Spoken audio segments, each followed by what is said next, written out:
तुम्हें जब देखता हूँ तो मेरी आंखों पे रंगों की फुहारें पड़ने लगती हैं। तुम्हें सुनता हूँ तो मुझको कदीमी मंदिरों से घंटियों और मस्जिदों से विर्द की आवाज आती है। तुम्हारा नाम लेता हूँ तो सदियों कब्ल के लाखों सहीफों के मुकद्दस लफ्ज मेरा साथ देते हैं।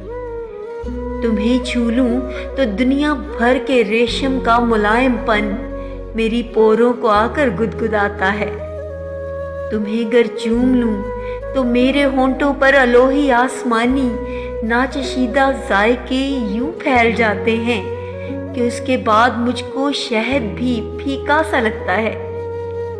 तुम्हें जब याद करता हूँ तो हर याद के सदके में अश्कों के परिंदे चूम कर आजाद करता हूँ। तुम्हें हंसती हुई सुन लूं तो सातों सुर समात में समा कर रक्स करते हैं। कभी तुम रूठती हो तो मेरी सांसें अटकने और धड़कन थमने लगती है। तुम्हारे और अपने इश्क की हर कैफियत से आशना हूं मैं, मगर जाना तुम्हें बिल्कुल भुला देने की जाने कैफियत क्या है।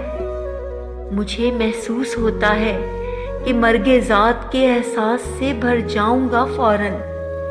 तुम्हें मैं भूलना चाहूँगा तो मर जाऊंगा फौरन। तुम्हें मैं भूलना चाहूँगा तो मर जाऊंगा फौरन।